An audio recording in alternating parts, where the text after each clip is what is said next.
Welcome back to another episode of 40 Facts About the 40K Universe. I am your host, Gershwin, and you are watching One Mind Syndicate. Today we continue talking about the Imperial Palace as we get into the City of Sight. If you guys are new to the channel, subscribe. We post Warhammer 40K content every single day. But with that said, let's get into 40 facts on the City of Sight. The City of Sight was the portion of the Imperial Palace that served as the headquarters of the Adeptus Astra Telepathica during the Great Crusade and the early days of the Horus Heresy in the late 30th and early 31st millennia. Located on ancient Terra, the City of Sight was built within a section of the Emperor's own Imperial Palace in the Himalayan mountains. There was no trace that anyone lived in the forsaken part of the palace. Potential Sanction Psykers spent many years within its bleak towers, learning how to harness their abilities for the betterment of mankind. Where other regions of the palace were celebrations of the unity brought by the extension of the Emperor's rule over all of Terra, the builders of the City of Sight seemed to have gone out of their way to craft something calculated to weigh on the soul. Beyond the domain of the astral telepaths, the architecture of the palace was raised up in glorification of mankind's achievements. It was fashioned to remind the grateful populace of Terra of all that had been rebuilt in the wake of the terrible, world-spanning wars that had almost dragged its species down into extinction. But none of this could be found in the City of Sight. Beyond the threshold of the main entrance to the city that was known as the Obsidian Arc was a forest of iron towers, lightless garrets, and silent thoroughfares. The streets of the main portion of the palace, beyond the glossy black archways, were alive with a heaving, vibrant mass of humanity. But only solitary ghosts in hooded green robes populated these streets. The students and adepts of the Astral Telepathica mostly traveled by means of networks of tunnels and crossways, cut into the rock beneath the city. Very few came above ground if they could help it, for the feeling of the sunlight on their skin was just another reminder of what they had lost. The city walls and the rock below were also threaded with side disruption crystals, which make it quieter as well. Traveling above ground was noisy for an astropath. They were inundated with the noises of undisciplined thoughts, random chatter, and wild emotions. Though they were taught to tune this psychic cacophony of thought out, it was always in the background of their minds. It was easier for the telepaths to travel where they did not have to hear this. Within the City of Sight, its gloomy precincts had few statues raised there, though many of the pale column buildings within were grandly shaped and heroically proportioned. They were brooding, monolithic structures that pressed down on the skin of the mountain, absorbing all the available light and warmth of the day. A notable building within the City of Sight was the Gallery of Mirrors, a vast cathedral-like building through which successful initiates passed on their way to the awe-inspiring caverns beneath the city. Far beneath the palace, they would kneel before the Emperor and undergo the painful soul-binding ritual to have the impossibly complex network pathways of their mind agonizingly reshaped to better resist the dangers of the warp. It is speculated that the mirrors were there to give the aspirants a last look at their faces before their eyes were seared from their sockets by a force so potent it was beyond imagining. Another notable structure was the Whispering Tower. It shone with a warm lattice of silver light, though it was a light that existed beyond the sight of most mortals. Yet for all its brightness, its glow was eclipsed utterly by the burning lance of light of the Astronomicon that speared from the hollow mountain and into space, like an interstellar beacon for those Imperial starships that traveled the maraud currents of the Immaterium. The vast chamber at the heart of the Whispering Tower was fashioned in the form of a great amphitheater, shaped by the ancient Cognoscites who had first raised the City of Sight many thousands of standard years earlier. Their unrivaled knowledge of the psychically attuned architecture had been hard-won in a long-forgotten age of devastating psi-wars, but their art was long dead, and the skill of crafting such resonant structures had died with them. Amid the blackened mind halls of the City of Sight, the Whispering Tower was able to reach the farthest into the gulf of space between the stars, utilizing thousands of high-ranking astropaths seated in ever-ascending tiers to sharpen the focus of their gestal consciousness. Rising through the central spire of the Whispering Tower was a long spiral staircase that led to the upper wing that housed the great dream library of the City of Sight. Towering shelves, rearing hundreds of meters into the air, filled the section of this library. Groaning stacks radiating from the central hub, filled with interpreted texts, dream diaries, vision logs, and many books of common astropathic imageries. Every vision received and sent from the City of Sight was stored within, a complete record of communication that passed between Terra and the wider galaxy.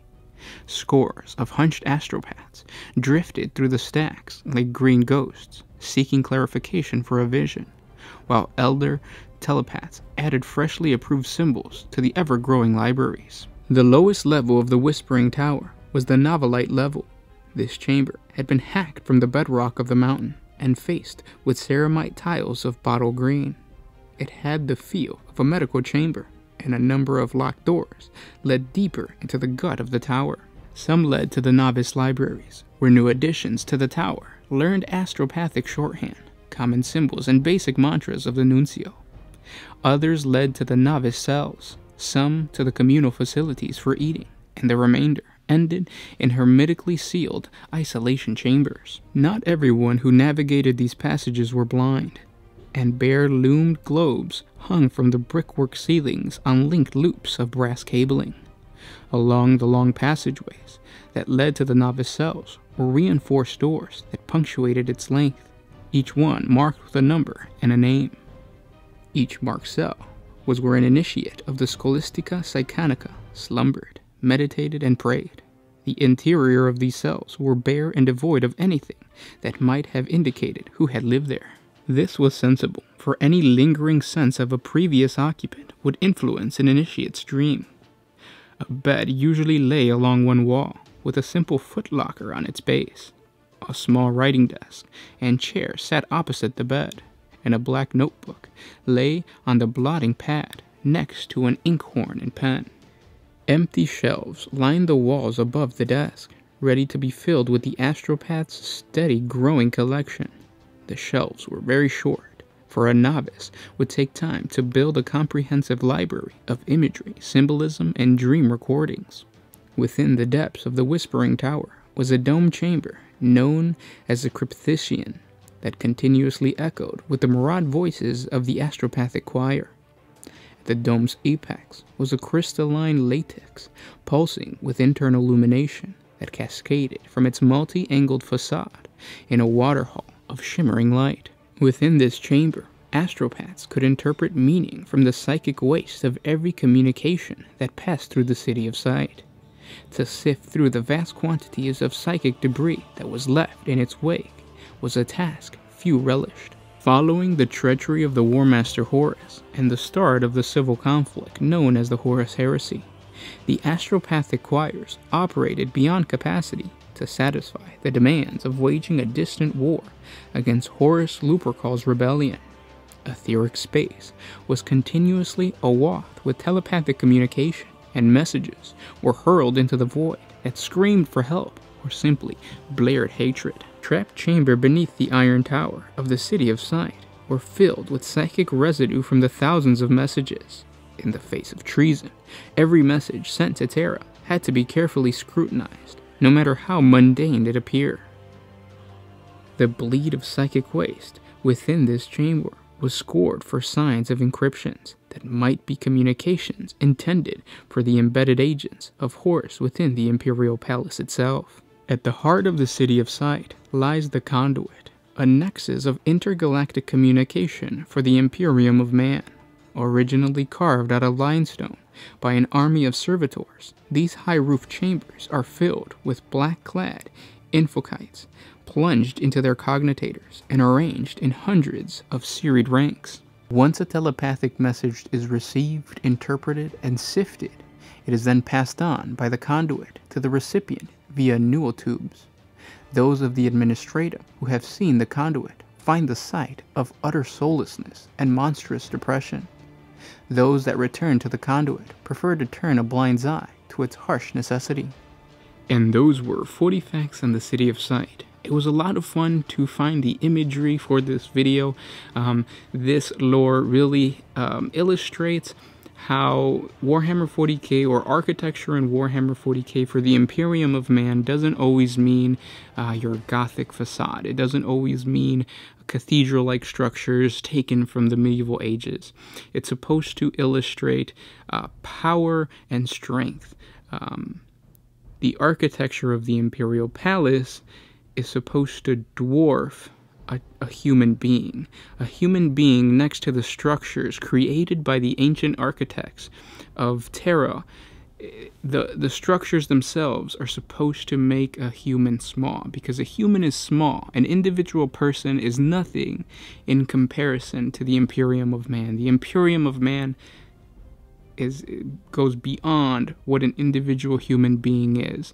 And I was really looking for architectural designs that really make a human look small and powerless in comparison to the powerful buildings and the powerful facades. It reminds me of like the old Soviet Union architecture, and it also reminds me of like the architecture found in the latest Blade Runner movie, where it's supposed to be very stoic looking. So I had a lot of fun searching for the images for this video. I didn't use too much GW stuff because, like I said, GW really focuses on Gothic style, but explaining the actual architecture of the City of Sight took away from that. It's not so much Gothic, it's more about power and grandiose like structures and stuff like that. I hope you guys enjoy the architecture of Warhammer 40K. I hope you guys enjoyed this lore. It really shows you how in-depth the lore of Warhammer 40K is. It goes all the way down to the designs of the Imperial Palace broken up into sections. So the Imperial Palace, there's still more lore on the Imperial Palace. We still have to talk about the different sections of the Imperial Palace, so we will get to that at some point during the lifespan of this channel.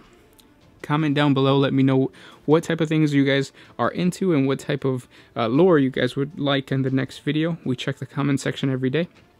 And if you stayed this long with me in the video, thank you so much, and I'll see you tomorrow. This was Gersh1 with One Mind Syndicate, signing out.